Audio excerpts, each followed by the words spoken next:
Assalamualaikum warahmatullahi wabarakatuh. Selamat pagi untuk semua mahasiswa Unisa, terutama program studi Gizi S1 Gizi, yang pada kesempatan kali ini kita akan membahas secara rinci tentang hypertension atau hipertensi. Jadi sebenarnya pada slide yang sebelumnya sudah saya share juga di YouTube, itu kita sudah membicarakan hipertensi, tetapi tergabung ke dalam salah satu pembahasan besar tentang sistem kardiovaskuler, karena ketika kita membicarakan hipertensi sebenarnya erat hubungannya dengan kardiovaskuler, karena hipertensi disebut juga menjadi salah satu penyebab atau silent killer gitu ya, yang menyebabkan pemicu beberapa penyakit-penyakit, stroke dan juga penyakit-penyakit lain, salah satunya juga tentang kardiovaskuler. Nah, tapi karena ada pokok bahasan khusus yang ingin menjelaskan tentang hipertensi, maka untuk pada kesempatan kali ini kita akan mendiskusikan terkait dengan hipertensi ya. Oke, kalau kita melihat hipertensi itu bahasa awamnya adalah disebut dengan tekanan darah tinggi. Kalau tekanan darah rendah hipotensi, hiper itu artinya tinggi, tensi itu terkait dengan tekanan darah. Nah, pada kasus-kasus yang ada sekarang ini, persentase terjadinya tekanan darah tinggi itu menyerang semakin meningkatnya tahun, ternyata peningkatan kejadian hipertensi pada dewasa itu meningkat ternyata, seperti persentase pada tahun 2000, terus kemudian tahun 2019, tahun 2009, lalu tahun 2016, dan ternyata itu meningkat dengan kejadian kurang lebih kejadiannya meningkat hampir 48% persentase kejadian tekanan darah tinggi, dengan persentasenya itu laki-laki lebih sedikit lebih banyak yang menderita tekanan darah tinggi dibandingkan yang perempuan, walaupun juga secara persentase ini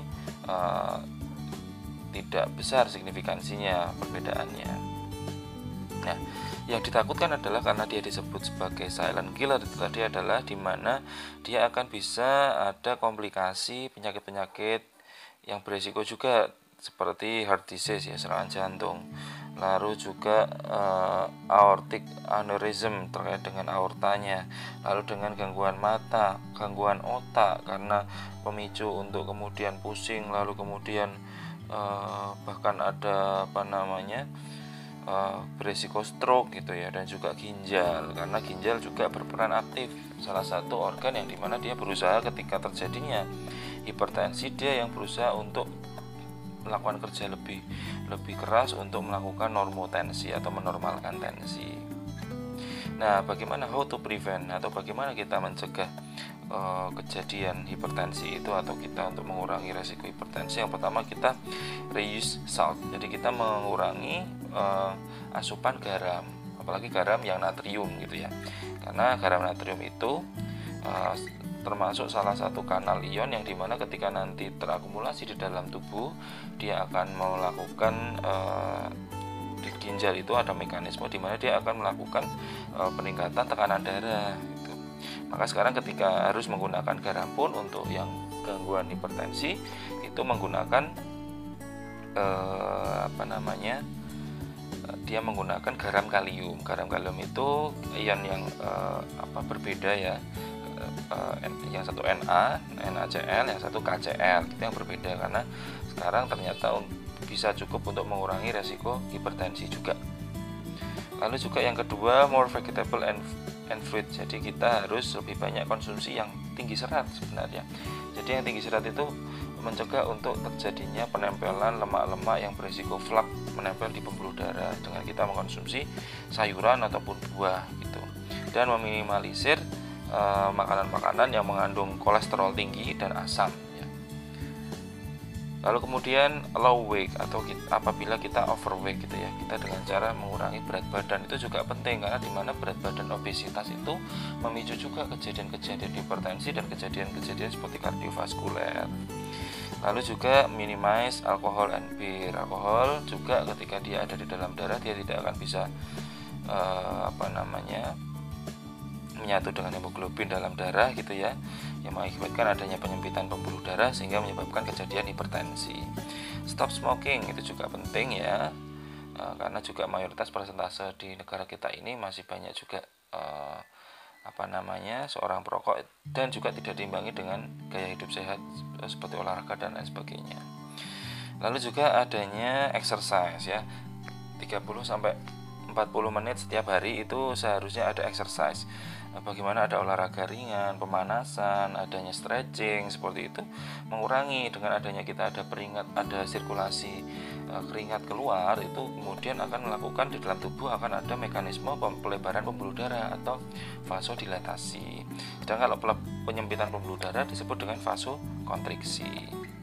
Lalu reuse stres juga salah satu pemicu ya. Stres itu menyebabkan adanya gangguan di dalam otak kita, sehingga kemudian ada penyempitan pembuluh darah sehingga berisiko untuk terjadinya emosional, peningkatan tekanan darah itu bisa terjadi. Terus yang terakhir adalah relax, santai, relax itu juga mengurangi resiko untuk tekanan darah tinggi. Uncontrolled hypertension cause premature death. Jadi hipertensi yang tidak terkontrol itu bisa menyebabkan kematian dini yang disebabkan oleh serangan jantung, stroke, gagal ginjal, kehilangan mata gitu ya, kebutaan dan other complication. Hypertension more common than you think. Jadi walaupun sebenarnya kalau melihat itu seperti penyakit yang dimana kadang-kadang tinggi, kadang-kadang enggak kok saya gitu.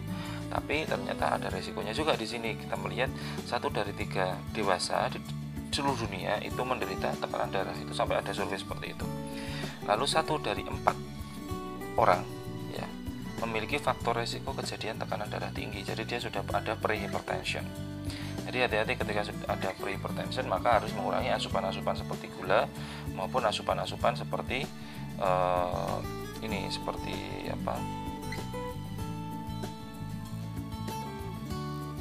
asupan-asupan gula dan juga asupan-asupan garam. Lalu juga 1 dari 5 orang dewasa itu dengan tekanan darah tinggi yang dia tidak aware, dia tidak sadar, dan dia tetap makan berlemak, tidak olahraga, kurang aktivitas, sehingga meningkatkan resiko-resiko komplikasi yang ada.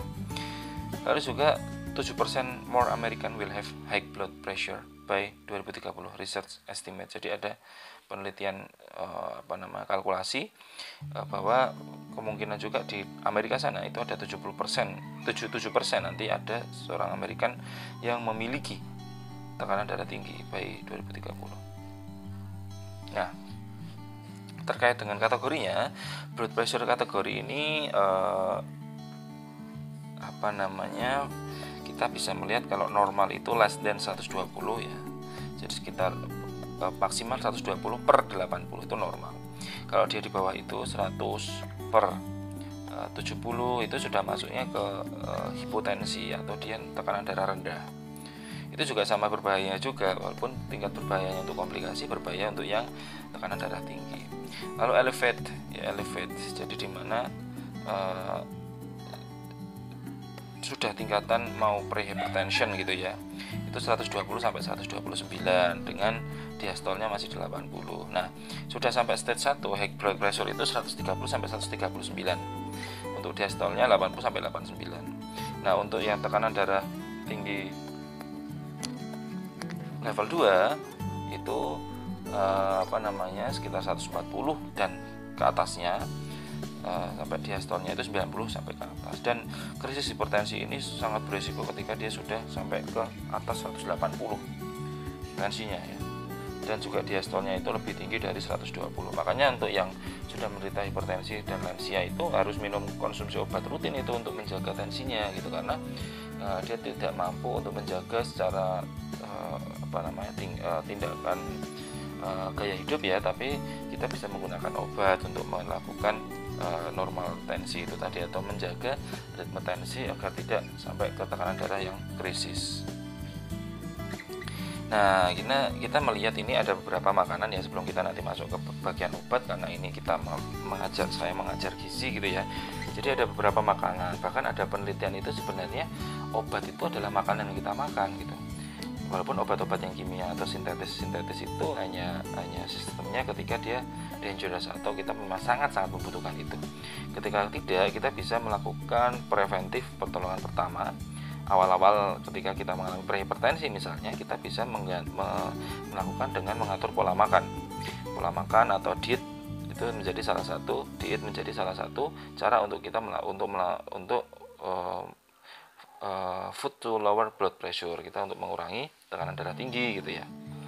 Nah, salah satunya adalah dengan ini beberapa contoh ya, nanti akan kita bahas. Ada yang pertama ada beet ya, tanaman beet, lalu ada pomegranate, ada ikan ya, pengganti daging yang karnivor, tidak menggunakan ayam ataupun sapi ataupun hewan herbivora, kita menggunakan ikan gitu ya, untuk penggantinya. Lalu ada black tea, ada whole grain and cereal, ada olive oil, ada flaxseed ya, ada coklat, ada hibiscus tea atau ini disebut sebagai teh daun rosella ya. Lalu ada pistachios atau kacang Arab ini.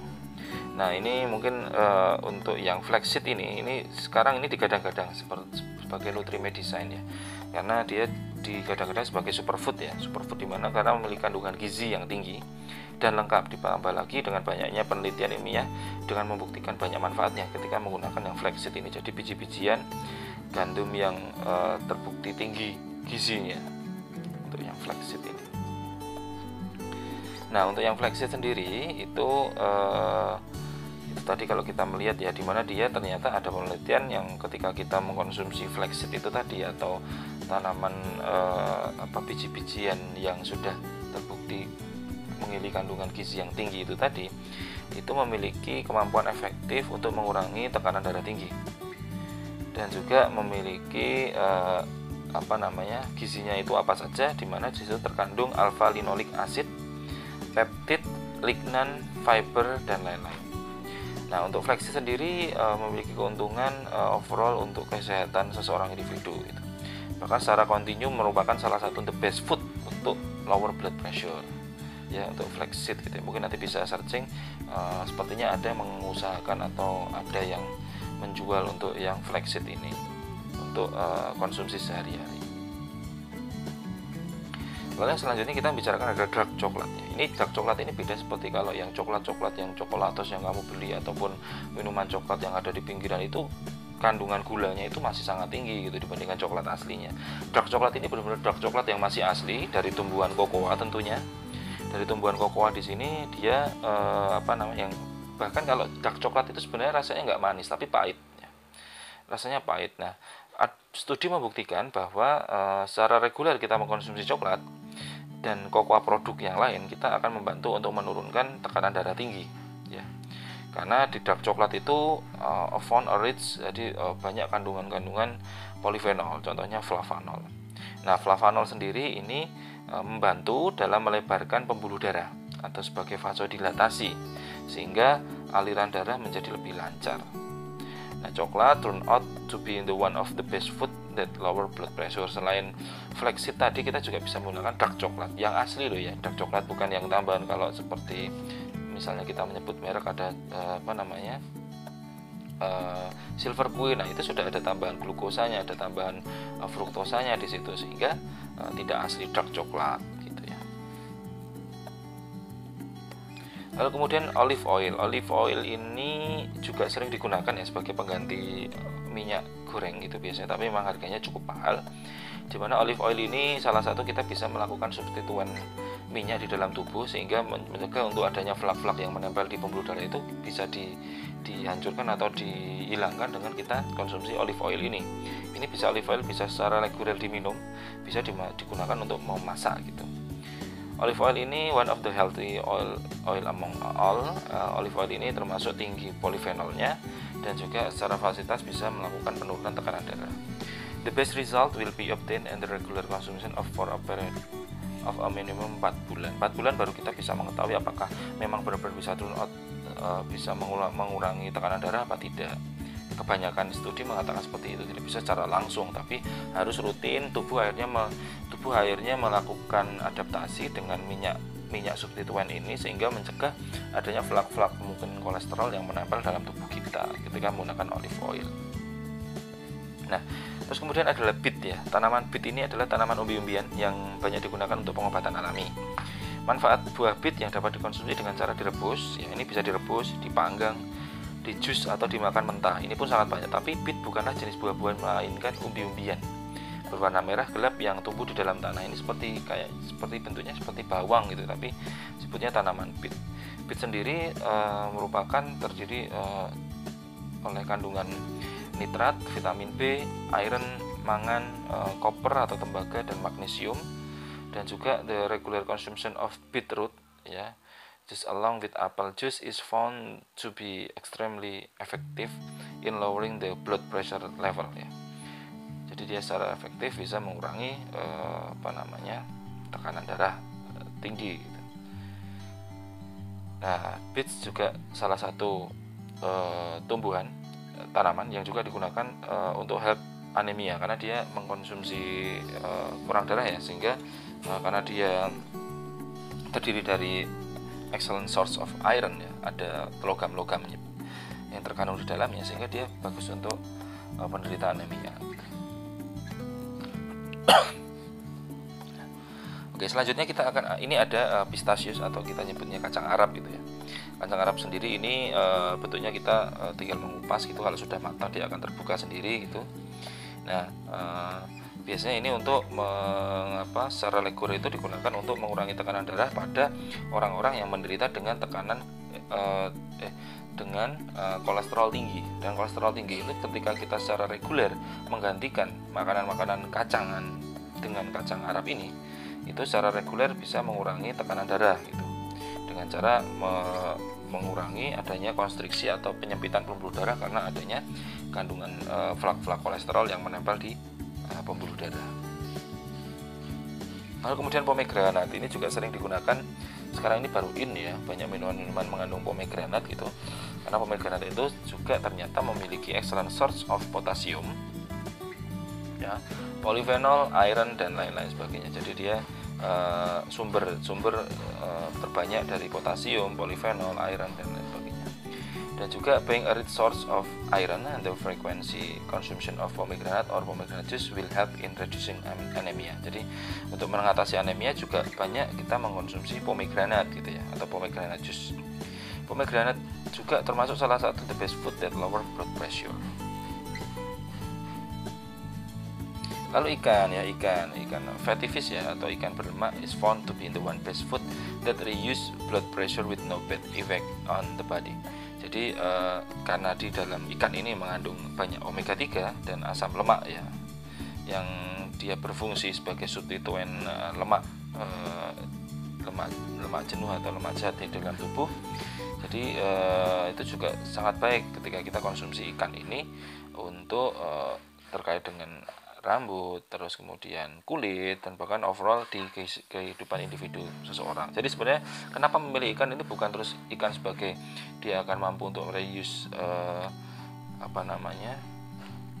blood pressure, tetapi dengan kita mengkonsumsi secara rutin adaptasi menggunakan ikan dan kita menjauhi beberapa makanan lain sumber hewani yang ternyata mengandung kandungan kolesterol yang tinggi, itu sudah cukup bagus dengan kita memaintain kolesterol dalam tubuh gitu, dengan cara mengurangi tekanan darah, dengan cara memaintain kolesterol dalam tubuh gitu. Lalu kemudian whole grain ya, whole grain itu sering disebut sebagai serelia utuh. Serelia itu terdiri dari inti serelia, endosperma dan pekatul. Nah, makanan whole grain ini juga sering di dalam dunia healthy nutrition itu sering dianjurkan gitu untuk kita harus intake ya secara reguler itu mengkonsumsi whole grain gitu, karena ternyata dapat efektif untuk mengurangi tekanan darah gitu. Bahkan eating about 3 serving of whole grain in a day is considered to be the best diet for high blood pressure. Jadi ketika kita mengkonsumsi tiga kali dalam sehari gitu, the best diet gitu. Jadi cukup bagus atau sangat baik untuk tekanan darah tinggi gitu. Dan whole grain sendiri akan membantu checking the level of cholesterol in the blood and hence keep the blood pressure under control. Dengan kita mengkonsumsi gandum ini pengganti karbohidrat sebenarnya ya, karena sebenarnya karbohidrat sendiri karena ada salah satu juga kondisi tubuh kita bertambah berat badan itu juga karena kita mengkonsumsi karbohidrat pada dewasa ini cukup banyak gitu ya. Kadang kita kalau nggak makan nasi kita menjadi lemas, padahal sebenarnya it's not the source of the best karbohidrat sebenarnya nasi itu. Kita bisa memilih karbohidrat yang lain terutama yang tinggi serat yang bisa berguna untuk mengurangi resiko untuk obesitas maupun tekanan darah tinggi. Contohnya dengan serealia utuh ini atau whole grain. Lalu kemudian ini termasuk remedial herbal gitu ya, jadi herb remedy, jadi dimana dia bisa digunakan sebagai antioksidan karena setiap tumbuhan atau tanaman yang bisa diseduh di bawah itu biasanya mengandung antioksidan, dimana dia juga mencegah radikal bebas, karena radikal bebas ini adanya ion-ion ataupun radikal bebas yang ada di lingkungan yang kita hirup, adanya polusi itu sebenarnya juga mengganggu, dimana contohnya misalnya karbon monoksida itu radikal bebas. Nah ketika dia melakukan pengikatan dengan hemoglobin maka akan terbentuk namanya karboksihemoglobin. Nah karboksihemoglobin ini akan sulit untuk kemudian dialirkan karena dia akan terbentuk jendelan-jendelan di dalam darahnya. Nah dengan kita mengkonsumsi banyak antioksidan itu berfungsi untuk mencegah radikal bebas, dia memutus ikatan-ikatan radikal bebas sehingga tidak mampu berikatan dengan hemoglobin. Sehingga kenapa ketika kita mengkonsumsi contohnya ini teh rosella ini, hibiscus tea ini, itu karena dia rich source of antioksidan itu mampu memaintain level kolesterol di dalam darah kita. Nah terus kita akan masuk ke dalam pemilihan obat antihipertensi. Sebenarnya hipertensi itu kita melihat dari tingkatannya ya. Kalau dia tingkatannya masih prehipertensi berarti tingkat gaya hidup. Tapi ketika sudah naik ke atasnya stage 1 maka kita harus dengan mengobati obat dengan hipertensi tunggal satu obat saja. Ketika sudah sampai tingkatan yang selanjutnya maka kita menggunakan double terapi, dan bahkan kalau sudah sampai ke kritis kita bisa menggunakan triple terapi untuk melakukan pengobatan, bahkan diberikan injeksi kadang-kadang, atau bahkan pengonsumsiannya harus di bawah lidah untuk pertolongan hipertensi, menormalkan tensi secara cepat gitu ya. Nah ini contohnya hipertensi tunggal, itu contohnya ada namanya diuretika. Pilihan pertama diuretika dan beta blocker atau kombinasinya. Pilihan kedua ACE inhibitor, yang cadangan ada antagonis CA, atau dia untuk mencegah adanya ion kalsium untuk masuk ke dalam tubuh kita. Lalu kita juga ada pemilihan obat hipertensi itu berdasarkan hipertensi dan diabetes, juga harus selektif gitu ya, jangan sampai dia mengganggu pengobatan diabetes yang kita konsumsi. Terus ketiga ada krisis hipertensi dengan ciri-ciri seperti tekanan darah naik mendadak, gejala sakit kepala hebat, gangguan kesadaran, epilepsi. Nah itu biasanya obatnya diberikannya injeksi, kalau enggak dia diberikannya di bawah lidah gitu ya, untuk yang krisis hipertensi. Contoh obatnya adalah nifedipin, enalapril, labetalol, ventolamin sebagai alpha blocker. Nah, untuk penggolongan obat antihipertensi itu ada 7 ini ya, ada diuretika, golongan diuretika yaitu dengan cara memperbesar volume untuk retensi urin gitu ya, mengeluarkan urin lebih banyak karena kerja ginjal, sehingga diupayakan meningkat ya dengan cara kanal-kanal ion-ion yang menyebabkan hipertensi itu dibuka, dikeluarkan lewat urin secara besar-besaran gitu. Itu diuretika. Ada golongan alpha blocker, ada golongan beta blocker, ada golongan obat-obat SSP atau sistem saraf pusat, ada antagonis kalsium, ada ACE inhibitor dan angiotensin 2 reseptor blocker, dan ada vasodilator. Nah, mekanisme kerja obat antihipertensi itu kalau yang mengeluarkan air dari tubuh seperti yang saya bilang tadi adalah disebut golongan diuretik.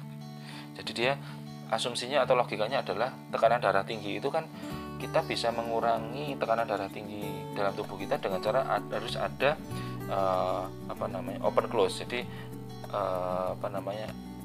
apa yang setelah masuk di dalam tubuh kita harus ada yang dikeluarkan. Nah, dikeluarkan lewat apa? Lewat urin. Sehingga dia menggunakan golongan diuretik yang memacu untuk retensi urin lebih banyak. Gitu cara kerjanya. Terus yang kedua ada dengan cara memperlambat kerja jantung. Contohnya golongan beta blocker, contohnya ada acebutolol, atenolol, betalolol, bisoprolol, dan propanolol. Nah, kenapa kok kita harus ada yang mekanismenya memperlambat kerja jantung? Karena untuk mencegah resiko terjadinya gagal jantung atau serangan jantung gitu ya. Karena posisi ada penyempitan pembuluh darah, sedangkan dia harus memompa oksigen sampai ke otak sehingga jantung bekerja lebih cepat, seperti orang diburu-buru gitu, ayo. Nah, itu ada obat yang sifatnya golongan beta blocker itu untuk memperlambat kerja jantung agar dia rileks, kemudian terjadi pelebaran pembuluh darah sehingga asupan untuk oksigen atau nutrisi-nutrisi yang dialirkan melalui darah itu bisa kembali normal lagi. Terus yang ketiga ada yang dia memperlebar pembuluh, karena kejadian hipertensi itu disebut sebagai vasokontriksi atau penyempitan pembuluh darah. Vaso itu pembuluh darah, kontriksi itu penyempitan. Maka ada obat yang bertugas untuk memperlebar pembuluh darah atau vasodilatasi. Vaso itu pembuluh darah, dilatasi itu melebarkan pembuluh darah. Contohnya ada dihidralazin, itu untuk yang vasodilator langsung. Untuk yang antagonis CA ini juga termasuk memperlebar pembuluh darah, ada verapamil, diltiazem, nifedipin. Lalu untuk yang memperlebar pembuluh darah yang golongan ACE inhibitor, jadi dia menghambat enzim yang menyebabkan tekanan darah tinggi.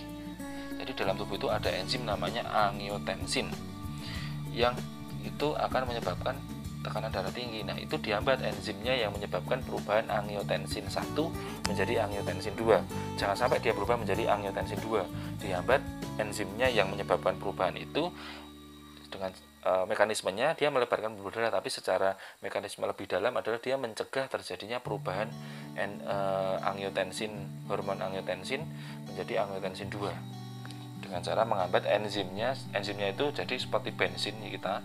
Kalau kita ngisi motor itu kan bukan bensin ya. Kalau kita mau jalan dari kampus ke kos misalnya menggunakan motor, nah itu bensinnya diambil biar tidak bisa berjalan dari kos ke Unisa, karena berbahaya ketika sudah nanti akan ke Unisa misalnya, nanti kemudian ada terjadi misalnya hipertensi itu tadi gitu. Analoginya seperti itu. Lalu kemudian ada golongan AT2 blocker. AT2 blocker ini apa? Ini misalnya sudah terlanjur terjadi angiotensin 2. Jadi enzimnya tidak berhasil dicegah, malah sudah terjadi angiotensin 2. Nah, kita harus memblok angiotensin 2 yang memberikan impuls atau rangsangan tanda kepada otak kita untuk yuk kita lakukan penyempitan pembuluh darah karena saya sudah terstimulasi gitu, saya sudah ada di sini. Ketika hormon angiotensin 2 itu ada, berarti terjadi rangsangan impuls ke saraf untuk melakukan penyempitan pembuluh darah gitu. Lalu kedua ada yang keempat ada menstimulasi sistem saraf pusat dengan cara kita melakukan intervensi di dalam otak kita. Jadi tadi kan sudah terbentuk rangsangan impuls ke saraf otak ya, sistem saraf pusat ya.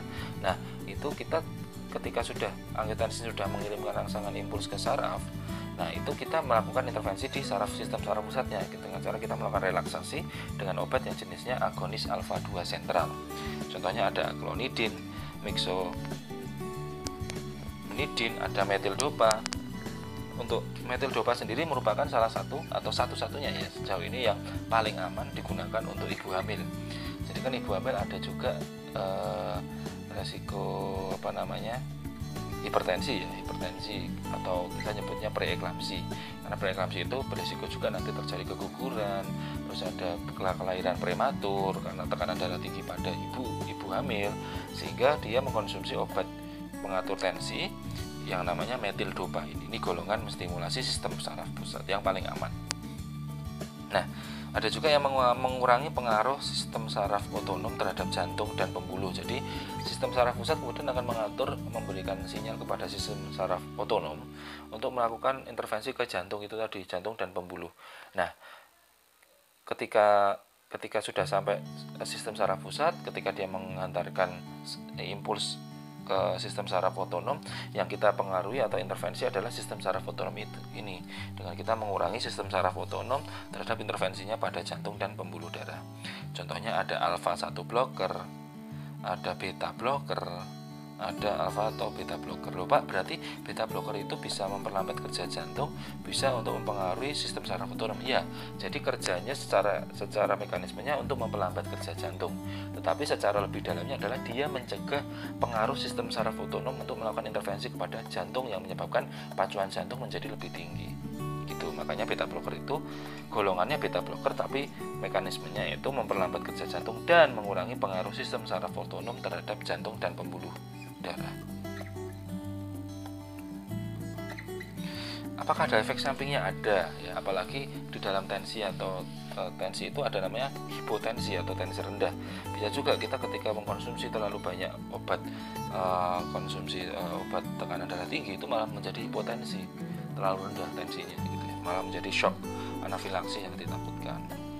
Nah, itu apa saja yang terjadi? Itu pertama, hidung mampet kadang-kadang ya, kadang-kadang mulut kering, kadang-kadang brakikardi, rasa letih dan lesu, gangguan penglihatan, mual, diare, impotensi. Efek-efek tersebut bersifat sementara, hilang dalam waktu 1-2 minggu, dapat dihindari dengan pemberian dosis yang berangsur-angsur dinaikkan sehingga penurunan tekanan darah mendadak dapat dihindarkan. Jadi tidak langsung turun darahnya langsung drastis, tapi dengan dosis dinaikkan sehingga akan kemudian mengatur regulasi dari tekanan darah sendiri. Nah, penghentian terapi tidak boleh mendadak, tetapi berangsur-angsur untuk mencegah bahaya naiknya tekanan darah mendadak dan kuat. Ini juga hati-hati. Kadang-kadang orang, saya udah normal terus kok, nggak usah minum obat. Itu nggak bisa. Harus melakukan regulasi. Tubuh itu kan adaptif ya.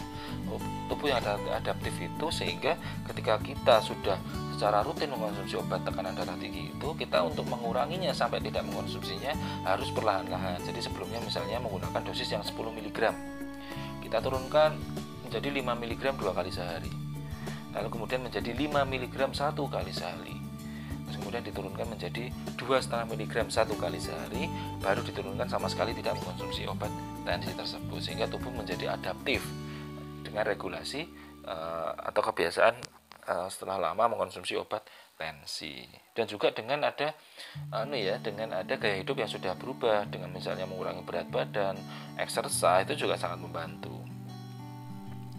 Efek samping khusus ini diantaranya ada hipotensi ortostasis, yaitu turunnya tekanan darah lebih kuat. Lalu depresi, ada beberapa obat seperti contohnya riserpin dan metildopa, dan juga beberapa obat beta blocker yang sifatnya lipofilik yang bekerja pada sistem saraf pusat, sehingga ada risiko terjadinya depresif ketika ada penghambatan pada sistem saraf pusatnya. Lalu juga adanya retensi garam dan air dengan bertambahnya berat badan dan udem, misalnya antagonis CA, riserpin, dan metildopa. Makanya hati-hati juga kalau misalnya ini kok saya minum diuretik tapi kok kencingnya nggak lancar, tapi malah menumpuk kakinya kok bengkak gitu. Nah, itu hati-hati ya, kita harus dikontrol juga ke dokter gitu. Penurunan rasio HDL LDL ini terkait dengan kadar kolesterol ya. Jadi dimana yang kita inginkan adalah menurunkan LDL, tapi malah HDL yang ikut berkurang, sehingga malah berbahaya gitu ya. Ini contohnya dengan konsumsi diuretik. Makanya harus hati-hati juga, tidak sembarangan kita mengkonsumsi obat hipertensi sendiri.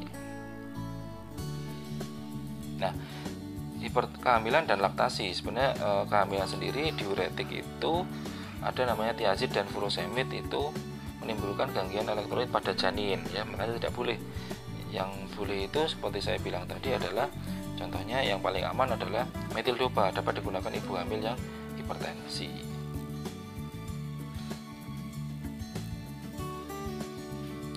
Selain juga ibu hamil, ada juga ibu menyusui, juga hati-hati karena ada beberapa obat, contohnya vasodilator dihidrolazin ini yang bisa masuk ke ASI. Apalagi dia obatnya adalah obat hipertensi, yang takutkan ketika masuk akumulasi di ASI diminumkan ke anaknya menjadi tekanan darahnya menjadi atau mengalami shock gitu ya, karena ini tadi adanya obat yang kemudian masuk ke dalam ASI. Hati-hati. Nah, kadang-kadang untuk mengingat terkait dengan pengobatan hipertensi itu saya dulu mengingatnya dengan nama ABCD. Apa itu Pak ABCD?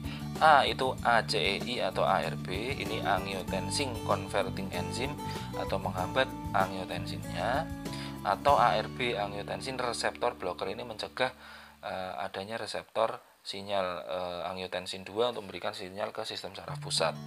Dia A maksudnya karena A ya. Terus B tahu itu apa? B itu beta blocker.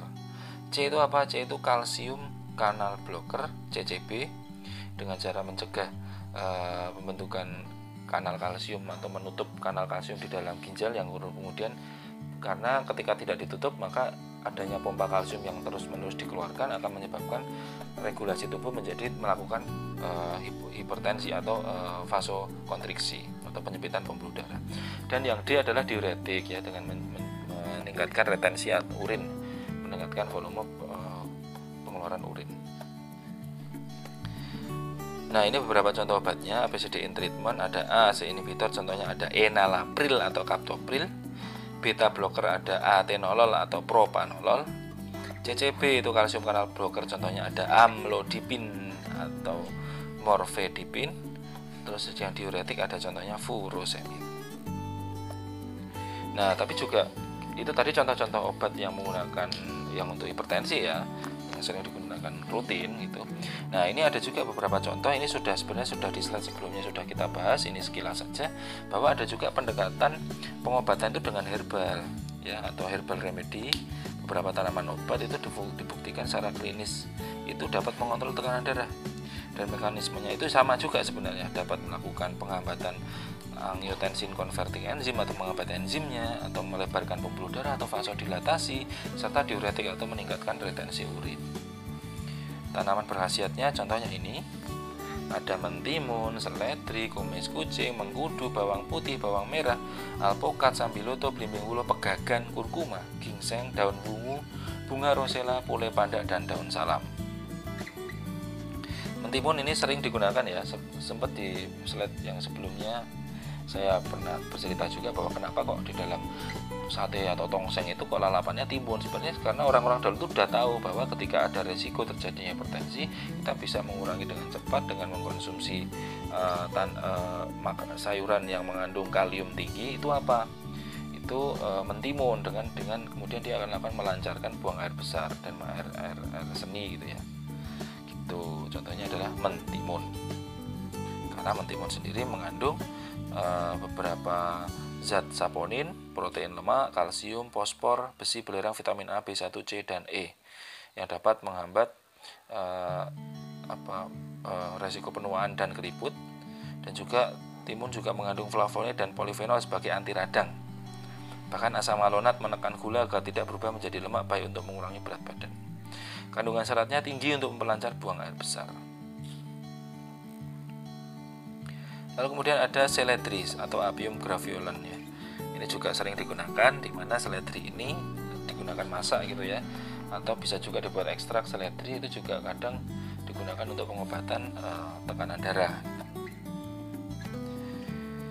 Nah, akar dan daun seledri berkhasiat memacu enzim pencernaan dan peluru kencing, diuretik, berkhasiat sebagai antihipertensi.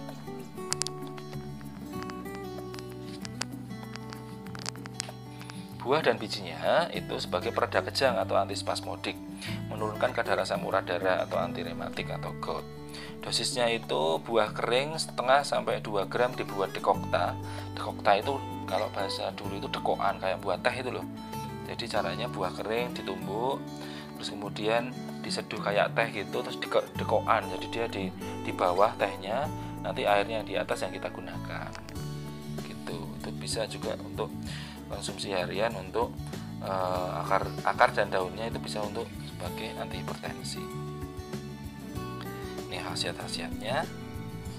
Lalu kemudian kumis kucing atau ortosipon ya.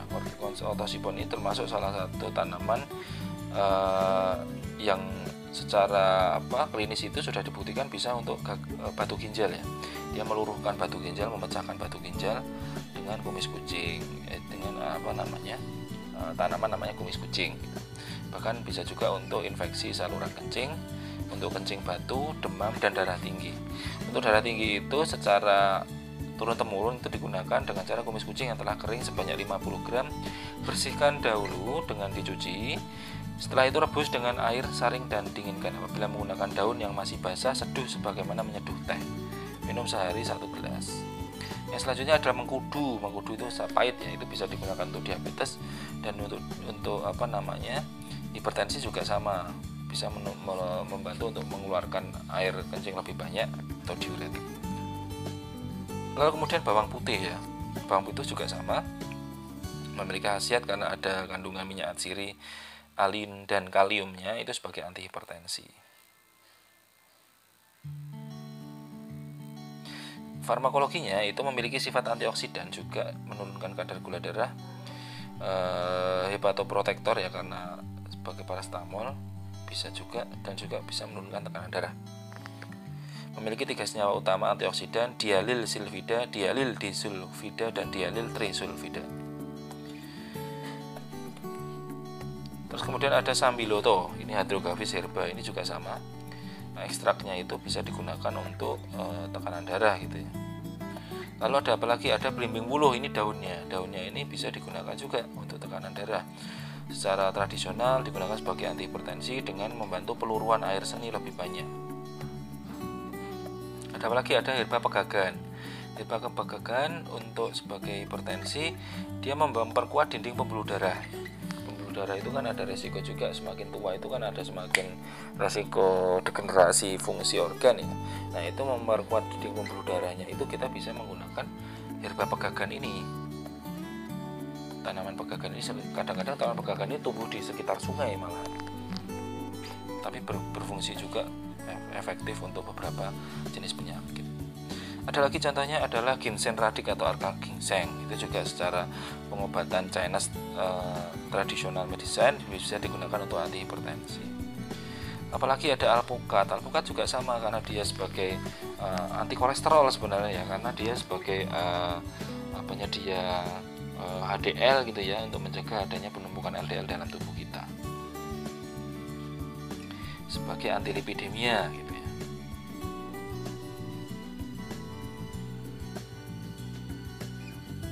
Nah, ini sudah kita bahas di sebelumnya, bahwa ada beberapa hati-hati juga ketika kita mengonsumsi.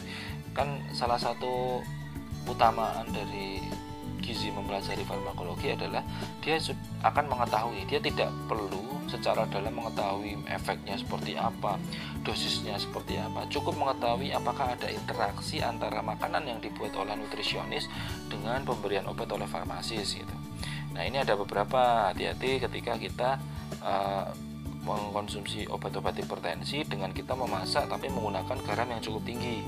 Makanya sebenarnya yang paling baik sekarang ini, untuk mungkin nanti bisa dibuat penelitiannya ya, bahwa penelitian individual nutritionist, jadi di mana setiap pasien itu mendapatkan nutrisi yang berbeda-beda tergantung tingkat penyakitnya.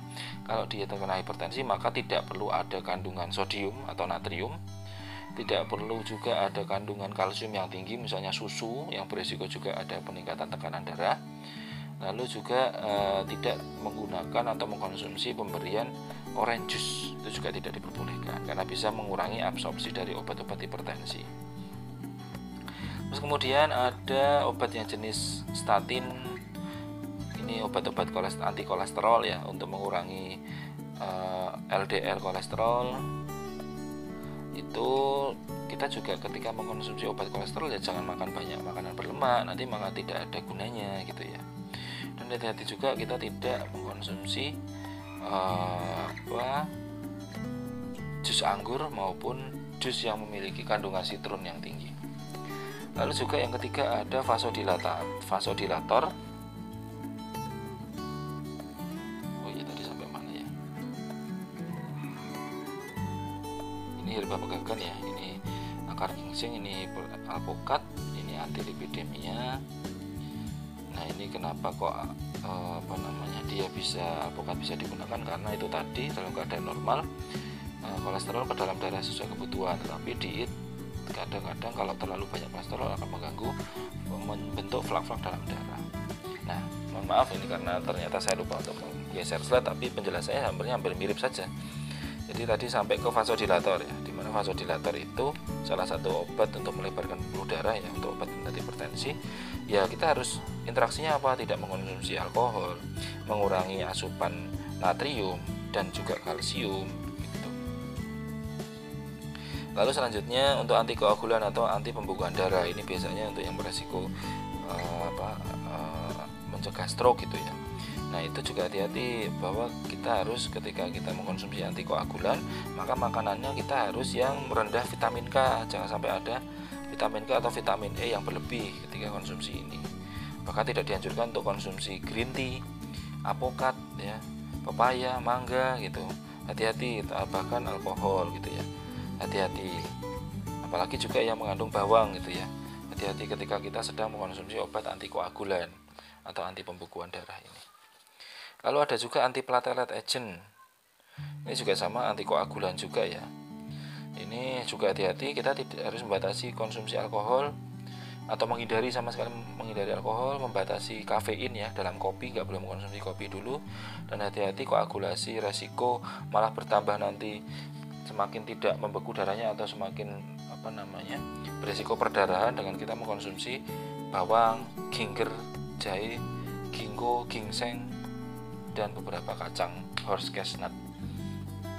Nah, terus kemudian ada angiotensin converting enzyme atau ACE inhibitor ini. Ya, ini sama untuk mencegah konsumsi garam.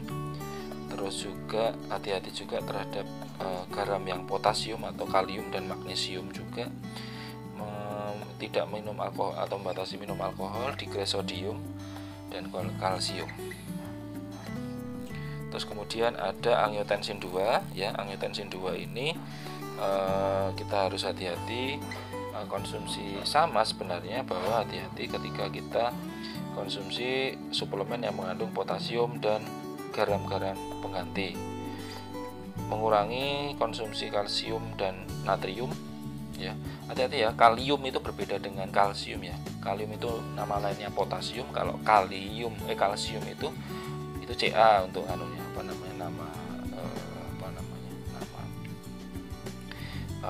ilmiahnya gitu ya. Kalau potasium namanya K. Kalau kalsium itu Ca atau calcium. Lalu hindari juga konsumsi sodium atau yang natrium ya. Hati-hati juga ketika konsumsi grapefruit juice atau buah anggur gitu ya. Lalu CCB ini golongan yang kalsium kanal blocker, contohnya amlodipin. Ini hati-hati juga ketika kita konsumsi kopi, tidak boleh konsumsi kopi, tidak boleh konsumsi kalsium dan sodium atau natrium. Yang terakhir adalah anti aritmia. Ini misalnya terjadi gangguan jantung, karena aritmia jantung itu ritmenya tidak beraturan gitu ya. Ini hati-hati dengan makanan yang mengandung vitamin K yang tinggi, low sodium dan magnesium serta kalsium. Konsumsi 2 jam sebelumnya antasida atau magnesium suplemen. Lalu hati-hati juga terhadap beberapa produk herbal karena akan berpotensi adanya interaksi juga terhadap obat jenis anti aritmia ini. Oke, mungkin itu saja ya yang bisa saya sampaikan, cukup jelas insya Allah. Semoga bisa membantu memberikan informasi kepada semuanya, bisa barokah untuk ilmunya, berkah juga untuk kalian semua. Sehat selalu, semoga nanti pada kesempatan selanjutnya bisa bertemu dengan offline, bisa bertegur sapa dan bersilaturahmi secara tatap muka langsung. Kurang lebihnya saya mohon maaf dalam penyampaian. Semoga bermanfaat apa yang telah kita diskusikan pada kesempatan hari ini. Wabillahi taufiq wal hidayah. Wassalamualaikum warahmatullahi wabarakatuh.